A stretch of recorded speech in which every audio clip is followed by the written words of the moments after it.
Fala galera, Jesuscope, Douglas Gonçalves por aqui para mais um Jesuscope Podcast, nessa mesa abençoada de comunhão aqui, onde toda segunda-feira, 10 da manhã, a gente está aqui, sentado, sendo abençoado, inspirado, ouvindo testemunhos. Eu tenho certeza que não vai ser diferente hoje. Obrigado você que está aqui com a gente, assistindo, ou você que está apenas ouvindo aí nas plataformas de podcast. Seja muito bem-vindo.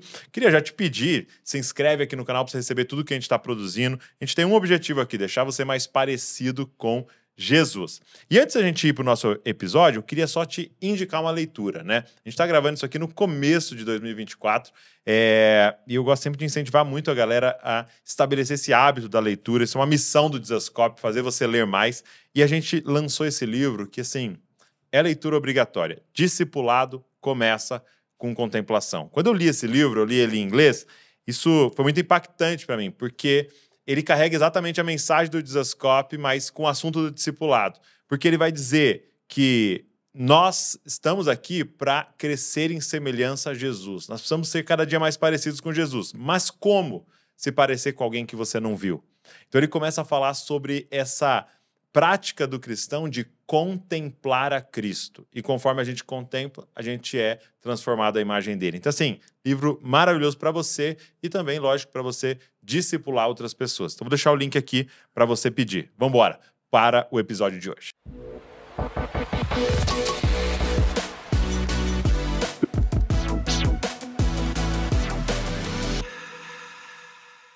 Léo Burg. Obrigado, meu amigo. Obrigado. Você está aqui? Uma honra muito grande recebê-lo aqui. Que isso, a honra é minha poder estar com vocês. Obrigado pelo convite. Poxa, que legal. O Léo, ele é um missionário já há muitos anos com a sua família. E eu quero muito esse papo sobre missões aqui com o Léo. Léo, eu vou mexendo na timeline aí e tal, mas eu queria começar com a questão da Índia, né? Legal. Então você, por 4 anos, esteve com a sua família em missão lá na Índia, e pelo que eu li, né, a porta de entrada foi o futebol. Isso. Né? Você se formou, fez curso de técnico e tal, e foi para a Índia. Como é que foi, assim, essa ida para lá? Começa falando para a gente um pouco, mas eu queria ouvir bastante sobre a cultura e como é que é fazer missões na Índia. Bom, a Índia foi, assim, o nosso primeiro campo. Então, foi ali onde a gente iniciou toda a nossa caminhada missional, né? Então, pensa você sair do Brasil e ir para um lugar como a Índia, né? Com destino, né? Morar na Índia. Então, assim, a Índia foi um cumprimento de uma palavra, né? Nós estávamos no Brasil, fomos enviados para a Índia. E eu costumo dizer que a Índia, ela nos trouxe para um lugar onde nós entendemos muita coisa da caminhada com Jesus. Né? Nós saímos do Brasil enviados para lá para trabalhar com futebol. Então, assim, a nossa profissão, a minha profissão, foi a porta de entrada para a Índia. Então, mas só no Brasil você já trabalhava com futebol? Não, no Brasil eu tinha toda a ligação com o esporte até um tempo. Fui fazer faculdade de Direito. Isso né? Minha mãe é advogada. Eu falei, eu acho que Direito é uma boa. E não tinha mais nenhuma ligação com o esporte na época. Fui viver a minha vida regular, né? Profissional e tudo. E no último ano de faculdade, eu prestava assistência judiciária para presos. E ali eu digo que foi ali que eu aprendi a amar pessoas. Uau. Foi num lugar onde você normalmente não tem... Então você fazia isso por profissão. Isso. Não, assim, não era somente uma, vamos chamar assim, de uma assistência social, não.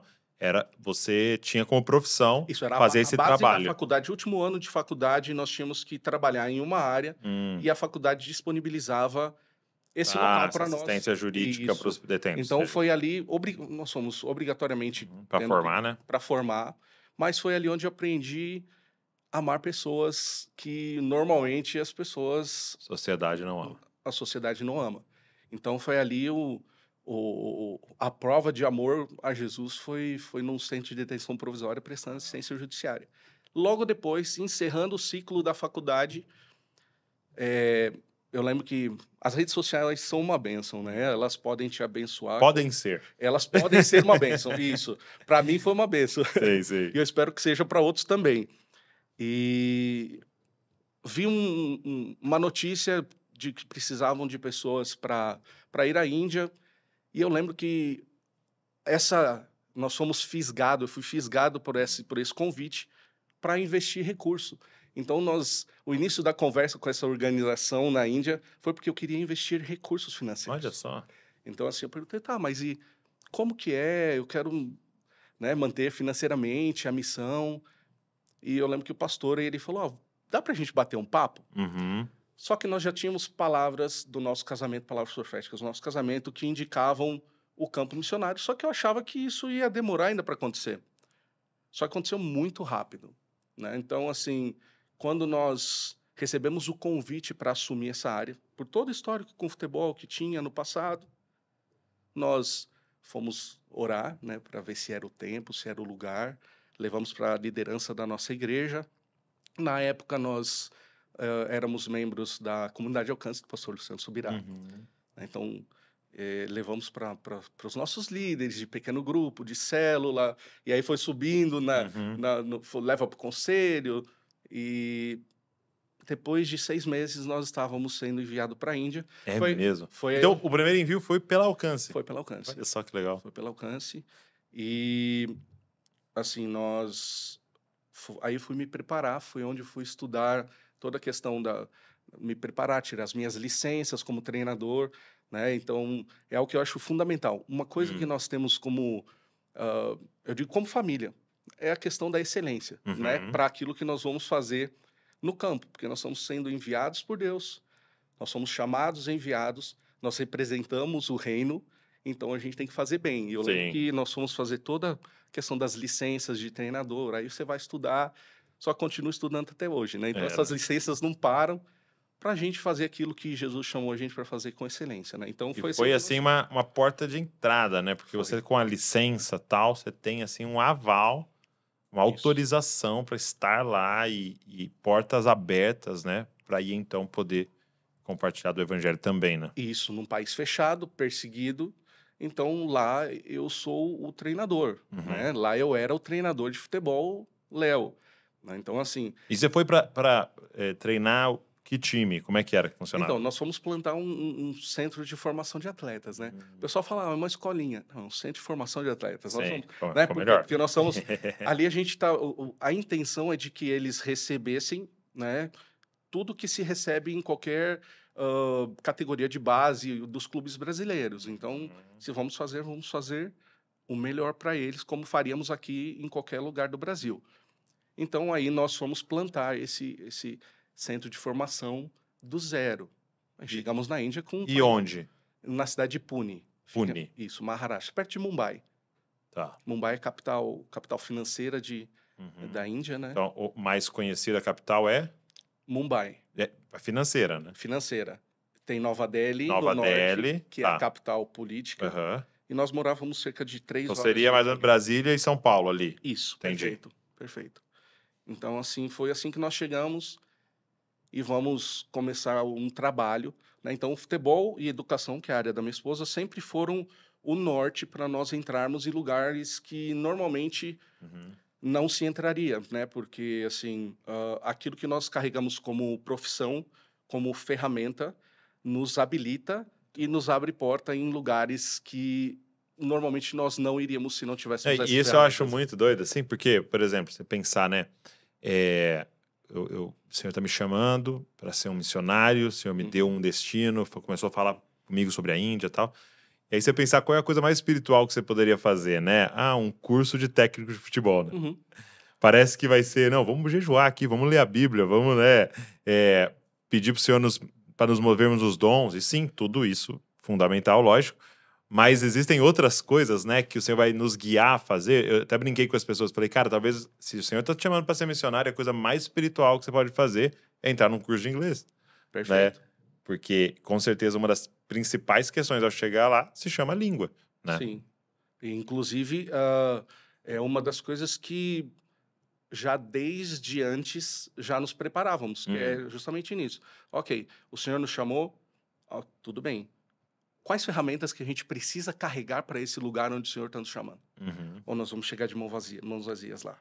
Então, assim, hoje qualquer missionário que vier perguntar, falar, o que eu preciso? Eu falar, vai estudar inglês ou uma língua ok. estrangeira, o mandarim. Hoje eu falo assim, ó, tudo É bem. mesmo? Você falaria mandarim? Sim, estude inglês, mas faça um mandarim, porque ah, a comunidade chinesa e a China está espalhada no mundo, então, assim, todos os lugares que a gente vai, a gente acaba esbarrando, né? Moçambique é um alvo da China. É mesmo? Sim, sim, então... Só para vocês saberem, o Léo hoje, com a sua família, está em Moçambique.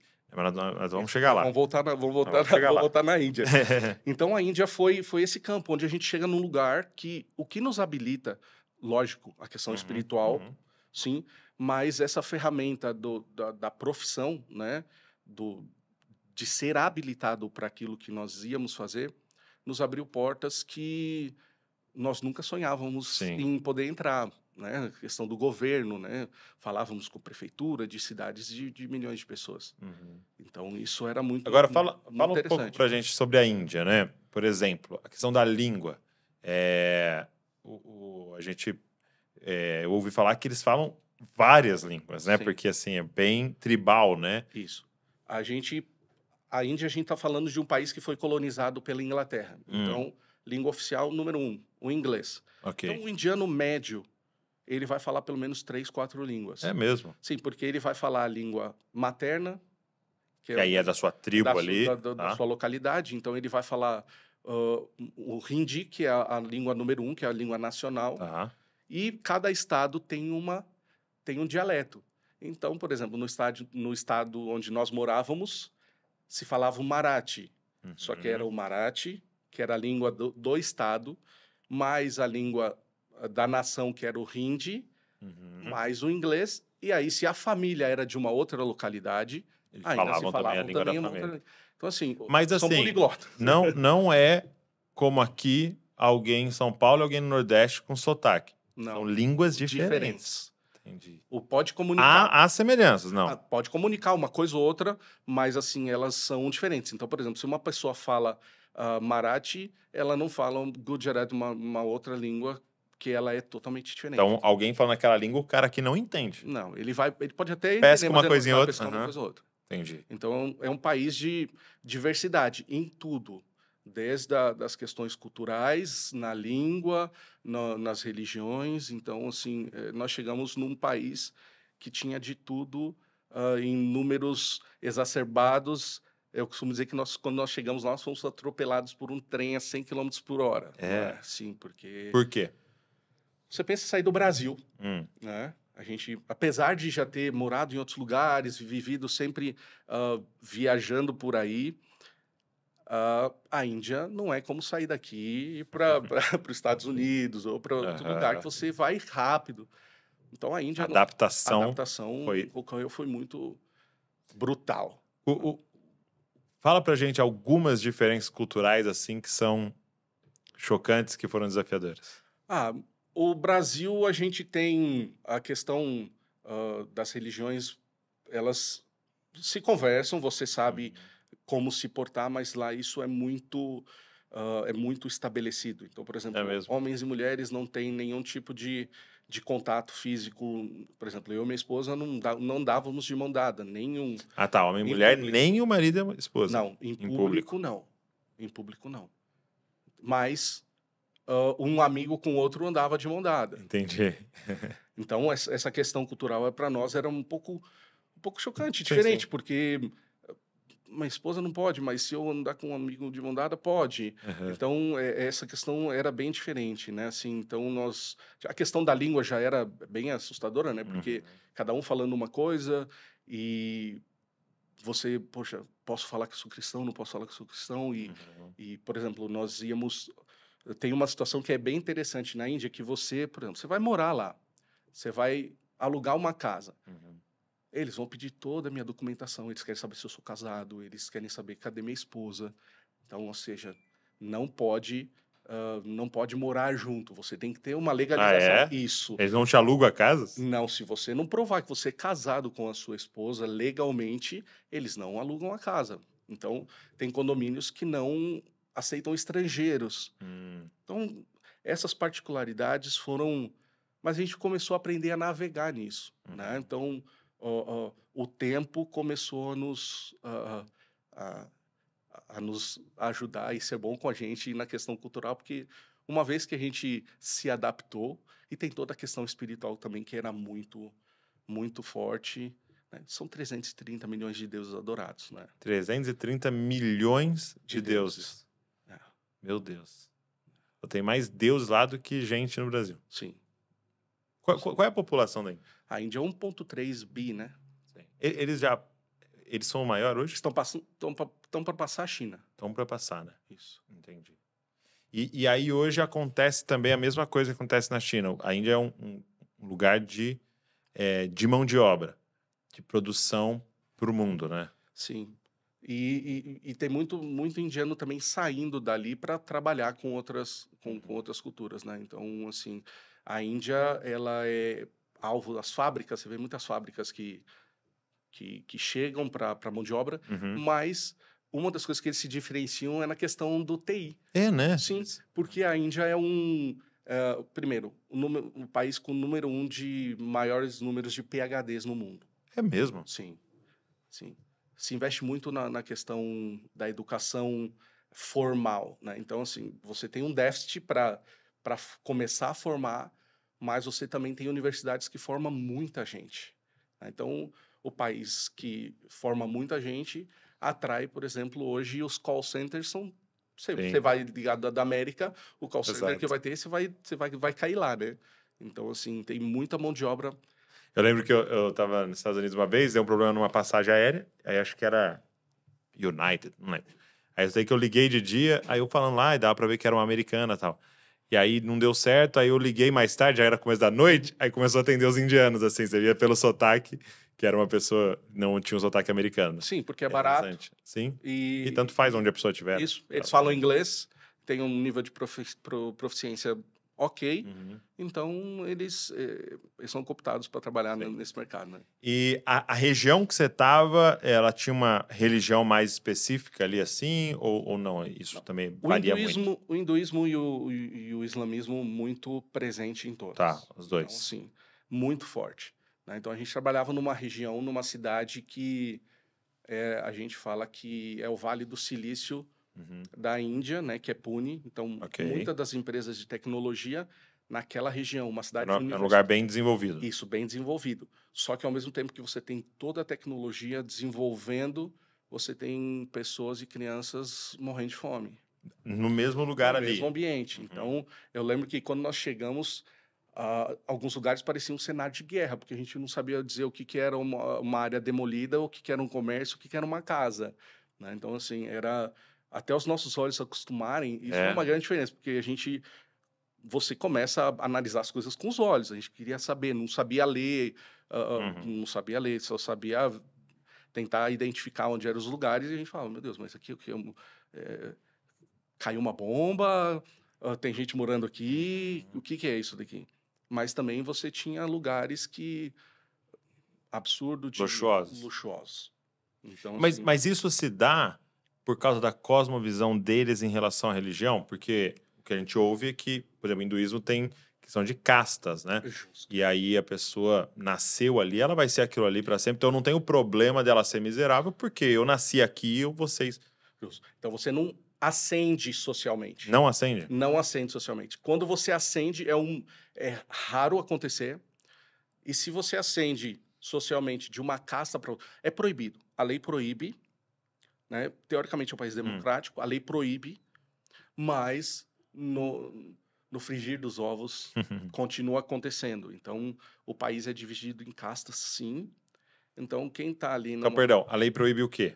As castas. Ah, tá. Ela proíbe essa... Proibiu, você não pode mais discriminar pessoas Entendi. Da forma que ela nasce. Mas no social ali... Continua sendo uma realidade.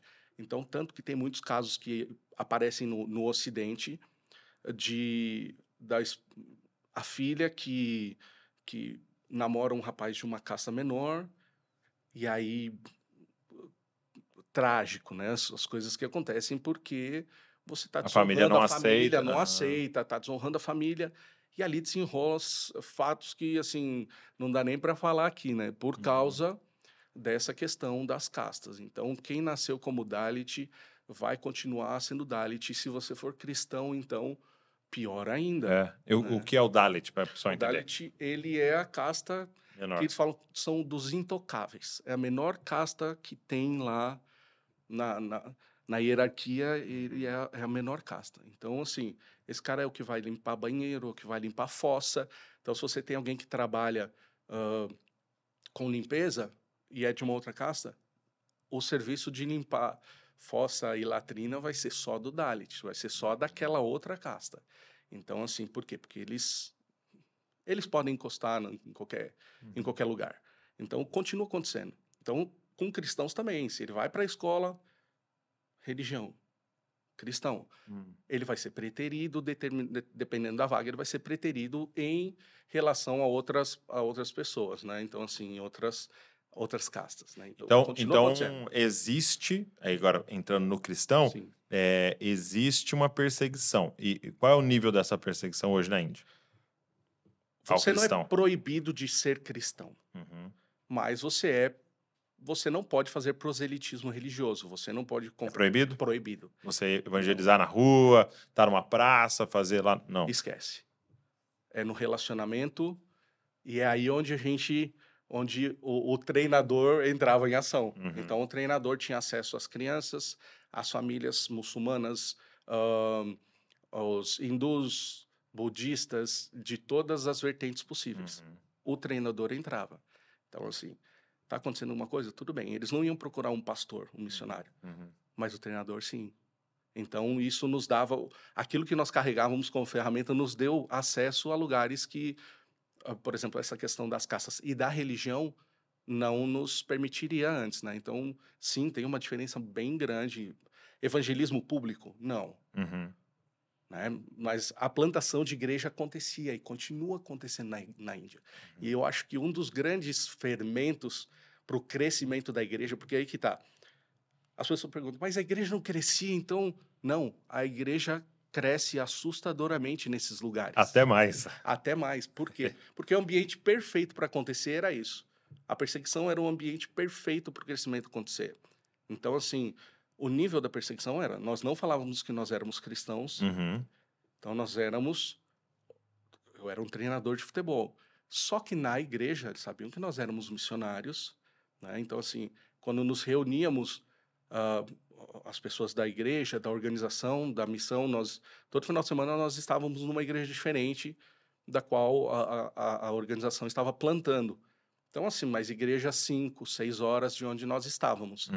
Até para evitar alguma situação, porque nós já passamos, sim, situações onde que tivemos que sair ali correndo do lugar por causa da perseguição mesmo, a questão da violência. Então, de violência. Sim.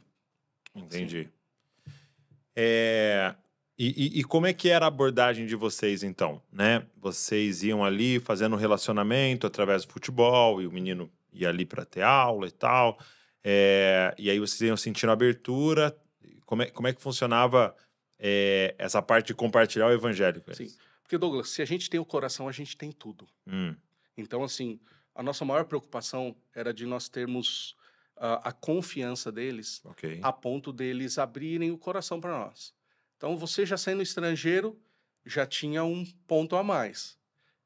E era engraçado porque quando nós falávamos sobre futebol, o primeiro episódio que nós chegamos numa escola, a escola foi fundamental, porque era um ponto de acesso. Nós conectávamos com as escolas e as escolas abriam o espaço para nós utilizarmos.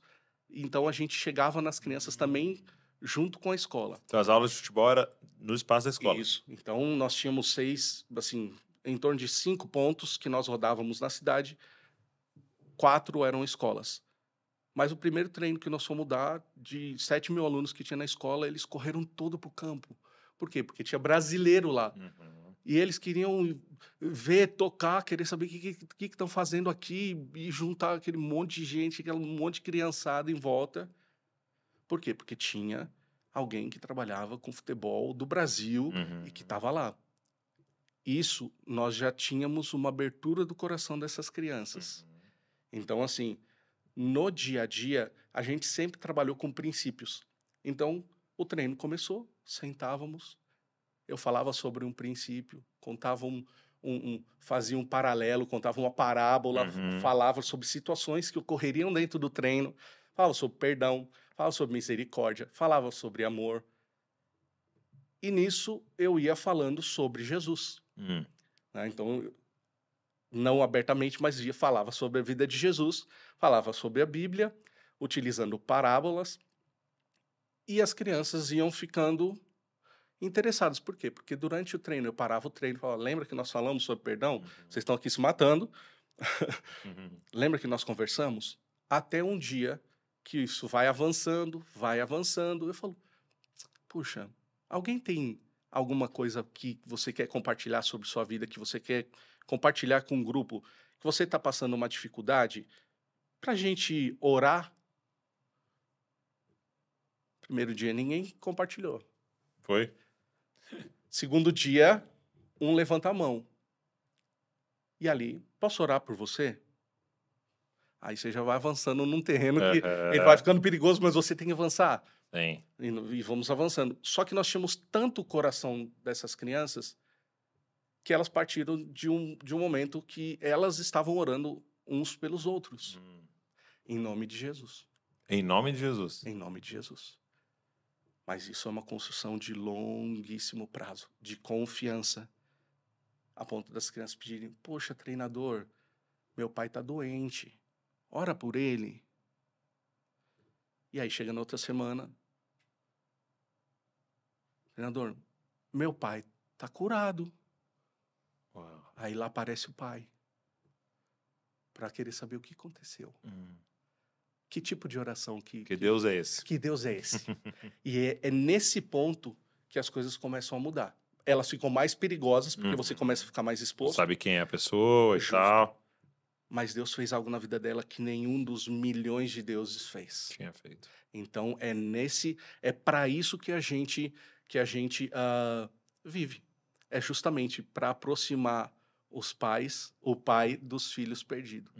Mas tem que ter alguém que faça esse meio de campo num lugar que é hostil, sim, mas é um lugar onde a gente tem que estar, e foi para aquilo que Deus nos chamou, a custo, sim, talvez até da própria vida. Sim. Mas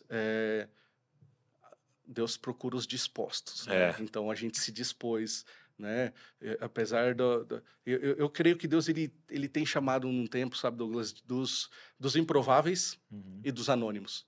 Então assim, a gente tem ver como Deus tem se movido entre os anônimos e os improváveis, aqueles que muitas vezes as pessoas dizem, mas esse daí tá, é alguém regular. A igreja dos anônimos e dos improváveis, ela é imparável. Sim. Porque, por exemplo, se você pensar na igreja na Índia, ou pensar na igreja na China, nesses lugares onde há essa perseguição, às vezes ela não é direta, né? Sim. Ela não é o governo disse, mas ela acontece. Você pegar esses lugares, não tem um figurão, né? Você não tem aqui o pastor que lidera o movimento da China é esse, o pastor que lidera o movimento da Índia é esse. Não tem.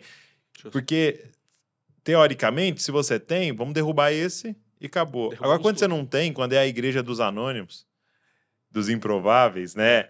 Você derruba quem? Isso. Você para quem?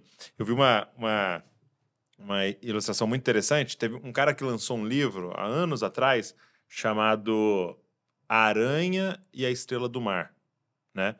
E aí ele falava sobre os tipos de organização. Organização Aranha e Organização Estrela do Mar. E até depois, mais pra frente, um cara lançou a Estrela do Mar e o Espírito.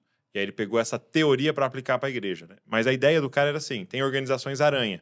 O que é organização aranha? É porque as duas têm um formato parecido, né? Assim.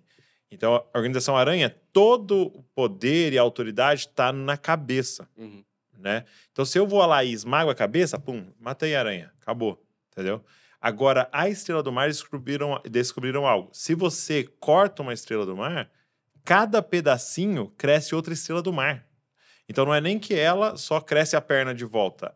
O pedaço que você tirou da perna dela, cresce uma outra Estrela do Mar. Tanto que eles estavam tentando... Tinha um lugar, eu acho que era na Austrália, que estava com várias estrelas do mar e eles precisavam diminuir um pouco por causa do... Tava dando um desequilíbrio lá, né? E aí os mergulhadores não sabiam, foram lá e picaram as estrelas do mar. E reproduziu. quando eles voltaram depois de um período, tinha, tipo assim, 5, 6 vezes a mais de Estrela do Mar no lugar, né? Mas porque todas viraram... Mas qual que é o ponto? Todo pedacinho tem DNA suficiente para começar um novo corpo. E é por isso que a gente investe muito no discipulado. Exato. É nisso que a gente acredita. E não no discipulado do palco. No discipulado da bacia e da toalha. Sim. De lavar os pés, de serviço, de cuidado, de se importar, de derramar sobre a vida do outro aquilo que a gente carrega. Porque a gente carrega o maior poder que o mundo já experimentou, o Espírito Santo. Sim. Então, assim, se isso não derrama na vida do outro... E eu acredito uma coisa, eu acredito que as crianças crescem. As crianças, elas crescem. Então, hoje, investimos nela para nós não colhermos lá na frente algo que a gente colhe hoje. Né? Então, se nós queremos colher diferente, vamos investir nas crianças. Por isso que o nosso ministério sempre foi voltado para isso. O futebol, nós, sim, poderia falar assim, Léo, alto rendimento. Ok, alto rendimento é uma bênção. Mas eu fui chamado para quê? Para investir numa nova geração, uma geração que já existiu na Índia, continua existindo em outros lugares. Aonde nós formos, vamos iniciar pelas crianças, porque elas vão crescer e elas vão reproduzir aquilo que Jesus é. Então, sim, falamos sobre pequenos cristos, sim, semelhança, imagem e semelhança. Então, nós cremos e acreditamos, por isso que a gente entrega os nossos melhores dias, para que outros cristos, outros pequenos cristos sejam espalhados que nem raposas incendiárias nesse campo lá. Então, você vê, essas crianças, elas iam se abrindo de uma tal forma que ela ia compartilhando a vida dela, trazendo a gente para dentro das casas, compartilhando a vida dos seus familiares. Desde a criança lá de uma comunidade carente, de uma favela, até pessoas com um poder aquisitivo diferente. Todas as castas. Todas as castas. Por quê? Porque você é um treinador. Então, esse daqui fala, uau, o que eles têm? E esse aqui fala, puxa vida, é um treinador de futebol. Então, assim, a gente consegue comunicar com todo mundo aquilo que Jesus é. Muito bom. Apesar de qualquer diferença, né? Muito legal. E você até me disse que em off que a sua filha nasceu lá. Isso. Na Índia. Foi. Eu queria te perguntar assim, qual que é o desafio de criar filhos no campo missionário? O que vocês tiveram que fazer e quais são os desafios que um missionário lida? Olha, o principal desafio vai ser a distância da família. Eu acho que esse é o principal desafio. Não só para a criação de filhos, né? Não, no geral. Né? No geral. Só que eu vejo que criar filhos no campo é um privilégio. Nós somos privilegiados, porque nós vemos nossos filhos experimentando das coisas de Deus e dos milagres e dos moveres de Deus em loco, 24 horas por dia, 7 dias por semana, o ano inteiro. Então, assim, eles não são missionários, é lógico. Importante isso. Mas eles estão inseridos naquilo que nós somos. Então, nós somos uma família missionária. Então, é nisso que eu creio, porque não existe o Léo missionário sem a Ruby missionária e os filhos que estão comigo. É desafiador? É. Né? Assim, eles ficam perguntando. Como que é o nome dos dois? Aimee e o Gabriel. E a Aimee tem alguma ligação com a Índia? Tem, porque a Índia, você não pode fazer exame para detecção do sexo da criança. Ah, não pode? Não pode. Por quê? Porque Por quê? a Índia tem uma coisa interessante, é triste, mas se abortava muitas meninas por causa do dote que é pago da família da mulher para o marido. Ah, é a família da mulher que paga? Que paga para o marido. Tá. Então, quando se sabia que ia ser menina, falava, vou ter gasto, Ixi, vai ficar custo, caro. vai ficar caro. Eu vou investir aqui. Mas ter menina fica mais caro, realmente. Sim. Viu? E aí, aqui no Brasil também. E aí, o que acontece? Acontecia isso até o governo intervir e falar, não é proibido, se fizer, vai preso, paga a multa. Então, todos os exames que ia fazer lá de ultrassom, o médico não podia falar. Proibido. Tanto que a gente sai até para Tailândia para tentarmos fazer um exame para saber, vai ser quem? Vai ser Aimee, vai ser Gabriel. E a gente faz todo um esforço e chega lá, não dá para ver também se é uma medida. Então, nós fomos descobrir que era Aimee quando nasce. Só que o Aimee ela significa aquela que é amada. Nós queríamos um nome que gravasse algo na nação. Sim. Então, assim, as mulheres, vocês são Muito amadas. bom. Então, assim, o Aimee, ele tem um significado justamente para a nação onde ela Aham, nasceu. aham. E é engraçado que se você perguntar para ela, você fala assim, Aimee, você é brasileira, né? Ela, não, eu sou indiana. Oh, não, Legal. você é brasileira. Não, pai, eu sou indiana. E eu quero eu quero morar na China, eu quero morar no Japão. E ela tem um Amor coração pela para a Ásia. Ásia. Aham. Então, assim, desde pequena ela tem esse coração para a Ásia, né? Que demais, muito legal. Aí o seu filho nasceu em Curitiba. Isso. Mas foi antes de vocês irem ou vocês vieram? Nós viemos para fazer uma transição em E 2016 foi o período em que ele e nasceu. foi o período em que ele nasceu. Ele nasce em 2016. Mas no logo já final foi do para a ano. Índia. Não, aí nós voltamos, aí nós somos transicionados para Moçambique. Tá. Então a gente fica um período inteiro na Índia. O Gabriel nasce, a gente transiciona para Moçambique. Muito bom. Então, Muito legal. E aí vocês vão então para Moçambique. isso. Então vocês passam um período aqui. Passamos um período só para o Gabriel tomar aquelas vacinas, o primeiro período. Ficamos 17 eu vou a primeira vez conhecer Moçambique. Mas eu falava, Moçambique, mas, poxa, é um país... O nosso coração era voltar para a Ásia. Queríamos Vietnã, Laos, outras nações aí E vocês tinham mais entendido fechadas. que o tempo acabou O na tempo Índia. acabou na Índia, Aham. transicionamos, viemos para o Brasil para fazer essa transição, assim, saber para onde que nós iríamos, Tá. né? Tempo de orar, de Foi. buscar o Senhor. Foi. E aí Deus fala sobre Moçambique, fala, poxa, Moçambique, uma nação que já, assim, tem sido alvo, né? Uhum. De várias agências. Sim. E Deus fala assim, olha, mas chegou o tempo de discipular as nações. Uhum. Então é aí que a gente entende que a gente tinha um encargo que todos nós temos de discipularmos, mas entendemos que ali já era um momento de nós Porque discipularmos uma nação. você tem, como a Bíblia diz, né? Semeou Sim, e o outro vem regar, né? isso. E quem dá o crescimento é o Senhor. A Índia era muito mais um semear, né? Sim, Ali em Moçambique já tinha mais a ver com regar ou não? sim, porque agora a gente chega, por exemplo, num trabalho onde nós semeamos de uma forma diferente. Porque Moçambique já tinha, a organização já estava semeando e nós viemos regando, digamos assim. Só que Moçambique a gente hoje planta do zero o trabalho. Então não chegamos num lugar onde estamos pioneirando. Né, Tá, e o que vocês fazem em Moçambique? Onde está lá? Nós estamos na beira. Inicialmente nós estávamos na cidade de Pemba, no norte, onde tem a base da Raid, lá com o Iris, trabalhávamos juntos. Só que quando viemos para o Brasil, já viemos com uma situação mais observando um pouco por causa dos ataques que estavam acontecendo no norte do país. Foi, né? Foi. Então, assim, a nossa organização preocupada com a cidade, o estado, né, de Cabo Delgado, ele é alvo de ataques até hoje. E o que eram esses ataques? São ataques de extremistas. E, então, assim... E extremistas de qual religião? Islâmicos. Islâmicos, extremistas islâmicos. Islâmicos. E eu até... Às vezes as pessoas interpretam mal, sim, mas são ataques de extremistas islâmicos, né? Só que só foi descobrir isso no meio do caminho, porque ninguém sabia de onde os ataques estão acontecendo, o que está acontecendo. E o que acontecia? Assim? Aldeias queimadas. Aldeias queimadas, entendi. Pessoas decapitadas, então... Entendi.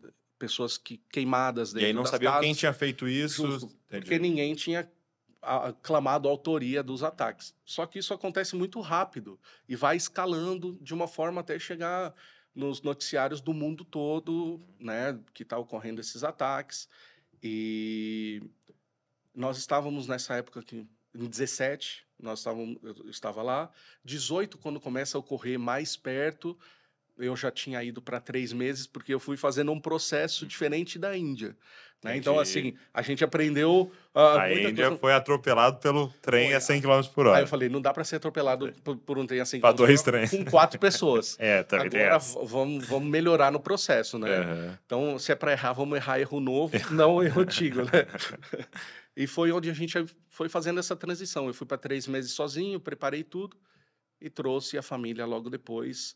Então, a gente ficou esse período em Pemba, né? E foi o período onde que os ataques começaram a intensificar. Ciclone, Kenneth passa na nossa cidade também, né? Então, assim, Moçambique é alvo de ciclones todo ano e é algo que tem fustigado a nação, assim.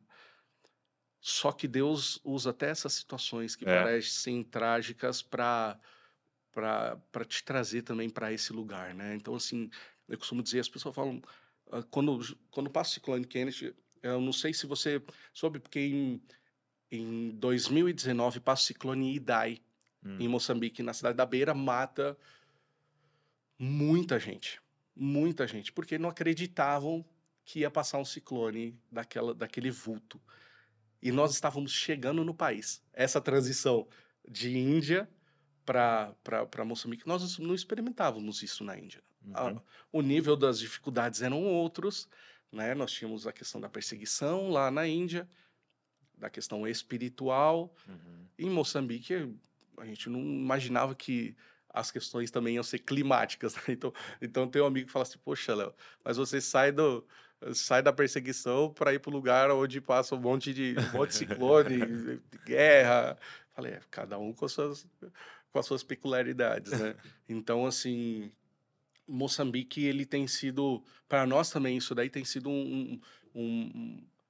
não é uma dificuldade, mas é um desafio, né? Porque todo ano você acaba enfrentando, de uma forma ou de outra, essa situação. E quando nós chegamos em 2019, em Pemba, a gente sai para atender um vilarejo, uma localidade no centro do país por causa do ciclone Idai. E logo depois, um mês depois, passa o ciclone Kenneth. Uau. Então, assim, foi uma situação que até nos conectou com alguns amigos que hoje são, assim, caminham com a gente, que é o pessoal do Corpo de Bombeiros de Minas Gerais, porque estavam atendendo lá em Beira. É mesmo, foi um Sim, grupo para lá para foi. socorrer. Não, porque mobilizou o mundo todo. Então, bombeiros enviados do mundo inteiro, eles foram para a cidade da Beira, só que ficam sabendo que vai ter outro ciclone que vai passar na cidade onde nós morávamos. E isso a gente chegou, fazia 1 mês e meio que nós estávamos lá. Então, dessa forma, eles sobem para a Beira, para Pemba, e ali a gente experimenta o nosso primeiro ciclone de uma forma que nos faz apaixonar ainda mais por Jesus e pelas pessoas, né? Porque, assim... Como que um ciclone deixa de ser mais apaixonado por Jesus? Não. É interessante, porque as pessoas falam, mas esse cara é maluco, né? Sim, porque quando nós somos dispostos a entregar nossa própria vida por amor a Jesus, a gente vai assinar... Quando a gente aceita Jesus, é um contrato sem cláusula, porque a gente não sabe o que vai acontecer. Porque se Jesus falasse, olha, vai acontecer isso, você vai ser perseguido, você vai ser quase preso, você vai quase morrer. Mas, você vai passar um ciclone, você vai ter que lidar com o soterramento, com coisas que você não está acostumado no seu natural. Você vai olhar e falar assim... Não sei se eu então, quero. Jesus, eu acho que esse negócio aí... Deixa, vou ser treinador aqui mesmo, vou ser advogado aqui, por que eu tenho que ir para lá? Então, nós temos essa carta em branco, né, que nós assinamos. Minha vida é tua. A gente canta muito. Eu sou teu. Sou teu. Mas até que ponto esse prática. eu sou teu influencia a nossa vida, a nossa família, a ponto de você colocar alguém no avião e falar, nós estamos indo para um lugar que eu não nasci lá, eu não sei quem é esse povo, mas eu estou disposto a dar minha vida por eles. Se isso não fizer sentido, eu acho que em algum lugar a gente errou nesse conhecer a Jesus, né? Então, quando nós dissemos, Senhor, eu sou teu, minha vida é tua, a minha família é tua. Tenha noção do que você está falando. Tenha noção e realmente o Senhor leva a sério isso. Então, nós fomos para esse lugar. E uma coisa legal de falar disso daí é que tudo que você está descrevendo é de extremo desafio, coisas difíceis, coisas, né, que geram sofrimento. Mas o que eu quero que as pessoas entendam, e você pode até confirmar isso que eu vou te falar, esses dias o Davi, meu filho, ele estava assim com muito medo né? E eu fui conversar com ele, ele falou assim, eu tô com medo porque e se Deus me enviar para morrer, né? Porque a gente estava estudando escatologia, tal, e falando sobre a perseguição, e ele com muito medo, tipo, mas eu vou morrer, vai acontecer isso no Brasil, e não sei o quê, né? E aí, em algum momento, falou do anticristo e tal. E uma coisa que eu falei pro Davi, eu falei, Davi, ó, pode acontecer, Uhum. né? Mas, se for para acontecer com você, o Espírito Santo vai te revestir de uma força que você não tem nem noção. Você vai querer ir pro lugar onde você vai morrer. Então, apesar de ser um sacrifício desafiador, ele gerou alguma coisa em nós que, tipo assim, eu quero ir para Moçambique, eu Sim. quero ir para a Índia. Porque as pessoas têm uma ideia, às vezes, da vida missionária assim, ai, não, senhor, Moçambique não, mas que droga, aceitei Jesus, vou ter que ir, né? Não. Não é, ele cativa o seu coração, que muitas pessoas falam assim, eu não consigo me ver em outro lugar. Na verdade, até o contrário. Até a Valnice estava contando esses dias do Senhor falando, volta pro Brasil. Ela estava na África, volta pro Brasil. Ela, não, Senhor, não, por favor, de volta ao Brasil, não. Você fala, como? Por que você tá, né?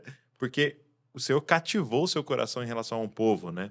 Então, para as pessoas terem essa noção, se o Senhor te chamar para a missão transcultural, né? Para um outro povo, cara, antes ele te apaixona por esse povo. Vai ser desafiador, vai ser sofrimento, tudo isso. Mas há uma motivação no seu coração. Não, há um amor na resposta que nós damos. Uhum. Então, assim, nós fazemos o que fazemos porque nós amamos o Senhor e sabemos que Ele é o maior interessado em nós, na nossa família, porque que poder tenho eu para cuidar de uma criança e da minha família em relação a uma perseguição, um ciclone? Nenhum. Mas nós amamos tanto Jesus e tanto aquele povo que não tem lugar melhor para nós estarmos. As pessoas falam assim, mas, cara, você ficou maluco, você vai levar duas crianças para um lugar desse? Sim. Você não tem medo? Tenho. Deles se tornarem pessoas que olhem para trás e falam assim, o papai desistiu do chamado por medo. Então, assim, eu falo para eles, olha, eu quero chegar lá no dia que eu cumprir a minha carreira e vocês poderem olhar para trás e falar assim, o papai cumpriu tudo aquilo que Deus chamou ele para ser. E nós vamos continuar com o legado. Porque não é sobre o Léo, sobre a Ruby. É sobre o legado que nós deixamos para os nossos filhos.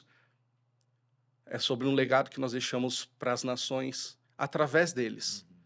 Então, assim, discipulado começa lá em casa, lavando os pés dos nossos filhos, ensinando para eles, olha só, vocês estão no melhor lugar que vocês poderiam estar. Não tem McDonald's, não tem shopping, mas, cara, tem as crianças, tem as famílias, tem os vilarejos, e Jesus tem se movido, e a gente está no melhor lugar que a gente poderia estar. O centro da vontade de Deus é o melhor lugar. Não tem melhor lugar que nós pudéssemos estar hoje. Então, assim, dificuldades. Lógico. Todo tempo, mas essas dificuldades não tiram a nossa alegria, a nossa paz, e aquilo que nós fazemos é leve.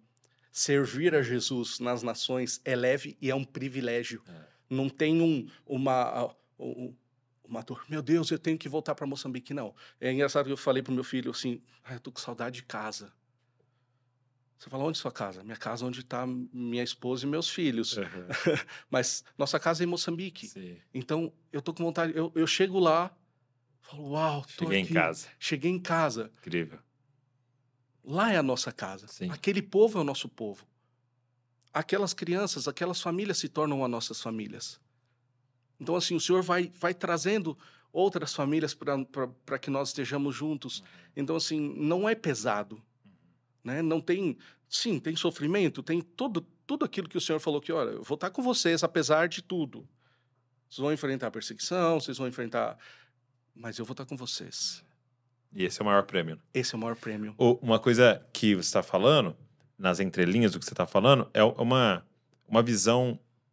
É a forma de encarar a vida, né? Porque tem duas formas de encarar a vida. Uma, como a vida foi feita para eu aproveitar. E a outra é, a vida é uma missão dada por Deus. Tem duas formas de encarar a vida.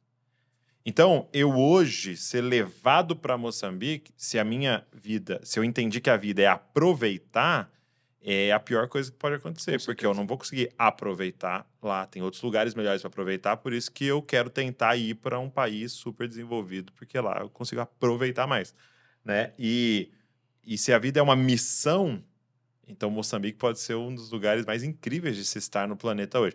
E aí as pessoas estão nos ouvindo podem até se perguntar, como é que eu encaro a vida, né?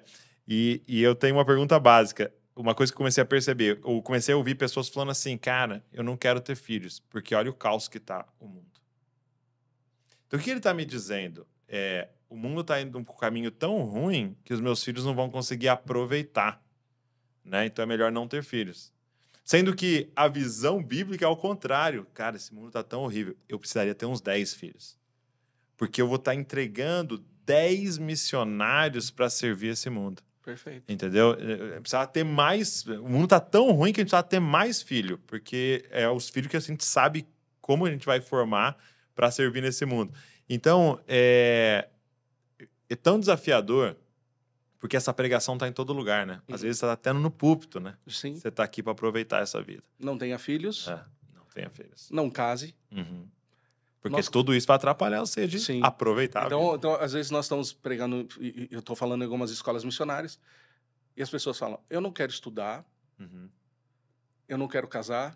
E eu não quero ter filhos. Eu falo, mas você quer fazer o que da vida? Eu quero ser missionário. Eu falei, então você vai ter que fazer tudo que você falou que você não faria... que você vai ser um excelente missionário. Exato. Por quê? Porque a sua família é uma família missionária. Dos seus filhos, você vai levantar outros tantos, centenas de milhares de pessoas através dos seus filhos. Então, eu acredito muito na família, sabe, Douglas? É algo que nós temos investido muito pesado. É na nossa família, dos nossos filhos. Porque eu creio que é para eles continuarem aquilo que nós fazemos, só que não para neles. Continua nos netos, nos bisnetos, e até agora que Jesus... É sobre gerações. É um legado sobre gerações. Então, o que nós fizemos? Tivemos filhos, porque nós amamos família. E nós queremos ter mais. Sim. Então, assim, às vezes as pessoas falam, eu não quero ter filho porque eu quero ir para o campo, porque eu acho que filhos vão atrapalhar. Não, os filhos vão abrir portas para vocês. Os nossos filhos... A Aimee abriu porta no consulado da Índia quando... O cônsul olhou e ficou falando, tá, mas... A Aimee nasceu na Índia? Sim, nasceu na Índia, nós vemos lá. Oh, que bom, tá aqui, vai. Mas por quê? Por causa dela. Mas em outros lugares que nós vamos, os nossos filhos continuam abrindo portas, porque eles se conectam com outros e essa conexão deles nos permite acessar outras famílias também. Então, assim, não é sobre o que nós pregamos, é sobre o que nós somos, sobre o que os nossos filhos são e aquilo que eles também carregam. Essa é a grande pregação, né? Sim. A sua família é a grande pregação. Sim. E Moçambique é um pouco mais aberto ao evangelho? Você diria assim que há mais abertura para pregar em Moçambique do que na Índia? E um dos fatores que facilitaria também seria a língua? Sim. Quando eu cheguei em Moçambique, eu falei para Ruby, estamos em casa. Tá cheio de indiano. É mesmo? Tá bastante, é verdade que você falou, né? Bastante indianos em Moçambique. Então, a comida nos aproximava. Questão da Índia. Nós conseguíamos nos comunicar, o pouquinho que a gente consegue se comunicar com eles. Então, já tínhamos algo em comum. A língua portuguesa, a questão das religiões, a questão de como se... Quais são as religiões, Moçambique? Nós temos lá protestantes, católicos, muçulmanos e hindus. É mesmo? Todos que nós já trabalhávamos antes. Então, só que falando português. Sim. Assistindo coisas do Brasil. Sim. Então, essa questão cultural nos aproxima. A dificuldade é porque tem de tudo sabendo quem você é. Eles sabem que eu sou o Léo missionário e vão te ver na rua e falar, ô pastor, tudo bem? Ah, é? Então já é muito diferente da Índia. Então a facilidade, assim, ela é mais aberto. Você tem mais aberto. Você tem mais contexto, né? Justo, tem mais contexto, você consegue falar. Só que eu continuo falando para muçulmanos, continuo falando para hindus. Então, só que falando português. Então, não tinha como falar com alguém do Brasil, falar, vamos falar isso, aquilo. Não, lá tem que ser no ao vivo, na hora, não tem como eles não entenderem o que nós estamos fazendo. Então, assim, há uma abertura maior, só que a Moçambique tem um contexto de guerra civil, que acaba de sair de uma guerra civil longa, e depois entra no rol dos países perseguidos, né, pela Portas Abertas. Então, Moçambique continua hoje no rol dos países mais perseguidos em função da guerra que ocorre no norte. Entendi. Então, hoje um dos grandes desafios é esse.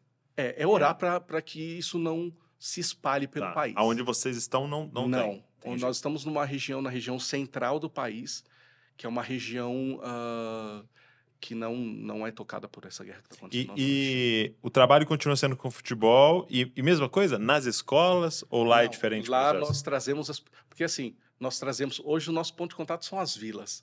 Né? Então, as vilas não têm luz, não tem saneamento básico...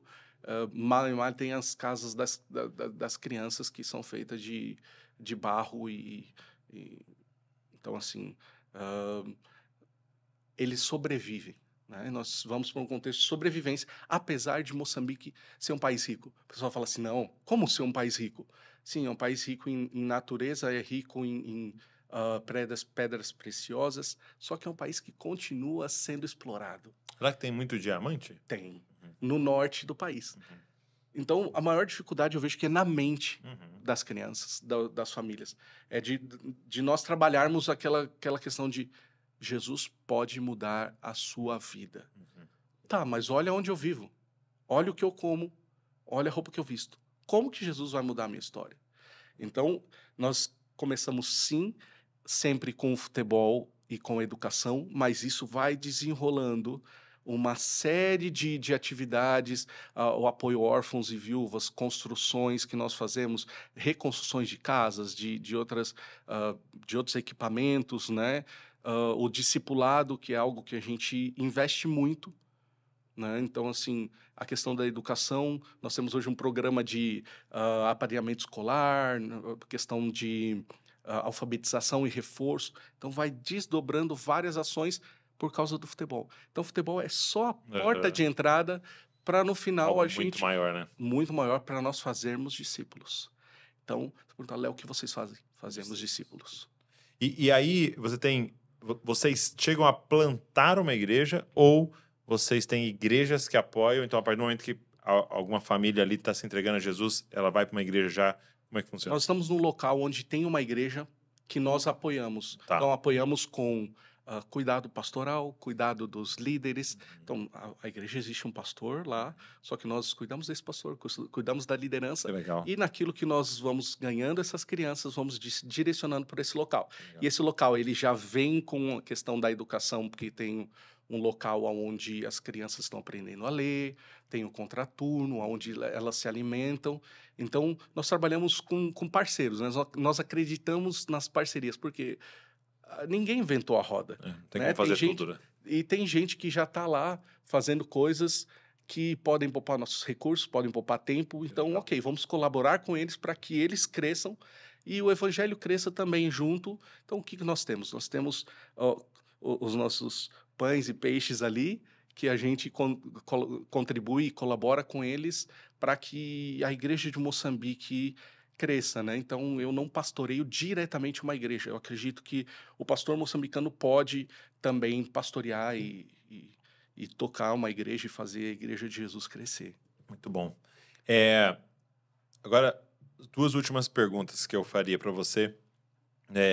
Eu falo até várias vezes isso, deixo sempre para o final, porque quem está aqui com a gente agora, né, assistindo e ouvindo, são as pessoas que têm um interesse muito grande nesse assunto aqui, né? Porque a gente está 1 hora conversando, então foi saindo, né? No caminho foi saindo a galera e ficou aqui quem tem um grande interesse nesse assunto, em vários níveis, né?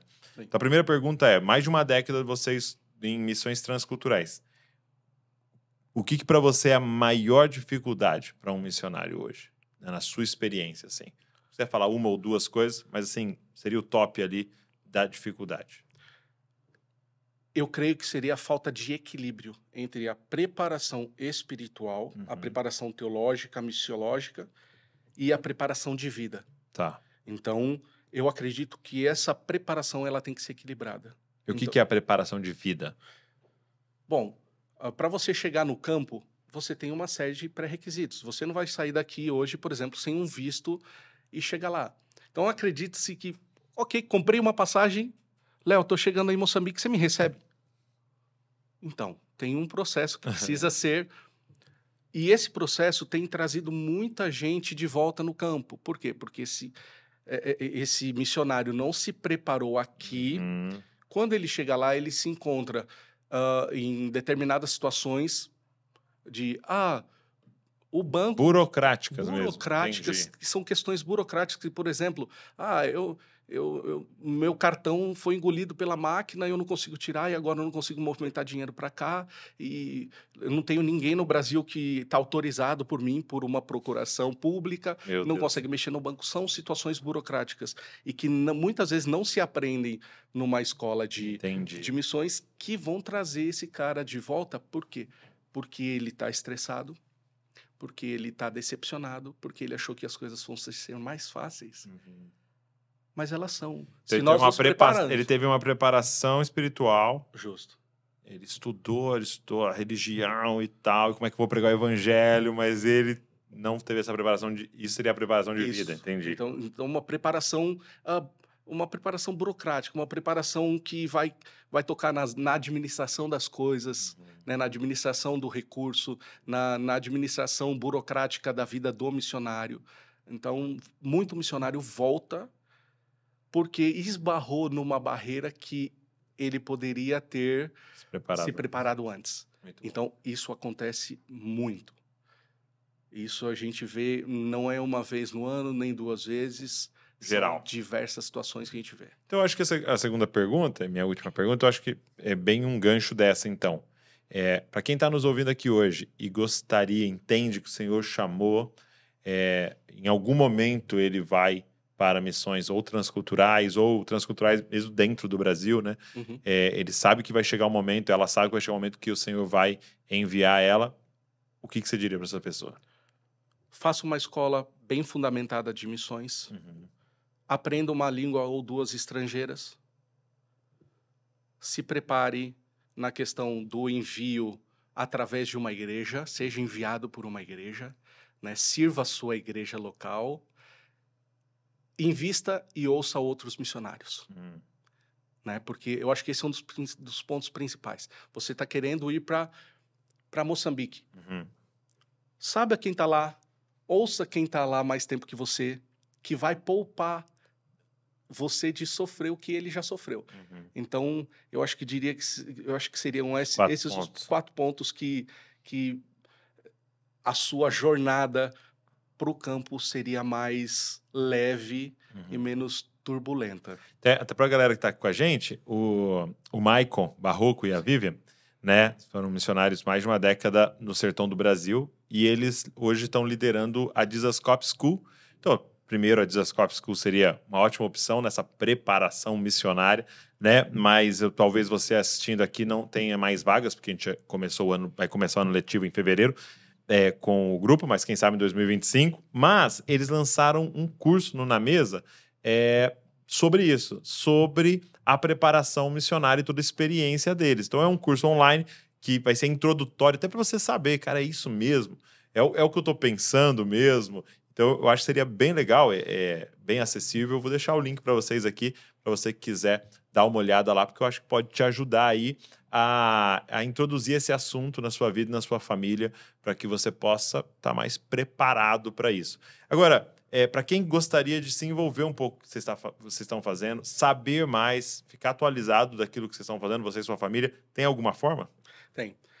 Primeiro, as nossas redes sociais, né? Instagram, ali você vai achar. Sempre que aparece o nome no vídeo aqui, vai aparecer o Instagram junto. Aqui. Isso. Então qual que é? Só para quem está no áudio só. Leo.burg. Ok. Né? É B-U-R-G. B-U-R-G. Leo.burg. Ou da nossa organização, a ONG TAP Global. Tá. ONG TAP Global. Ali você vai ter as formas de você querer se envolver, de você comunicar, ver. Pode chamar a gente lá, não tem problema. A gente está acessível. E aí tem alguém aqui que está no campo que pode também até te falar algumas coisas sobre o campo missionário e compartilhar essa experiência, como fez aqui hoje. Obrigado. Obrigado por esse tempo aqui. Uma honra muito grande. Obrigado, meu amigo. Obrigado pelo convite.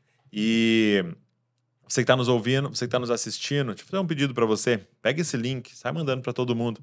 talvez jovens aí da sua igreja que têm esse coração para as missões, grupos que estão sonhando sobre isso, grupos que vão fazer viagens missionárias, para que eles possam ouvir esses testemunhos e serem inspirados aí, além aí, eles e suas famílias, suas futuras famílias. Então pega esse link, se inscreve aqui no canal para você receber tudo que a gente está produzindo. De novo, toda segunda a gente está aqui com um convidado, de quarta tem um podcast aqui temático, então tá incrível o conteúdo. Se inscreve aí e deixa um comentário que o Senhor ministrou ao seu coração. Deus abençoe você e não se esqueça, você é uma cópia de Jesus. Valeu!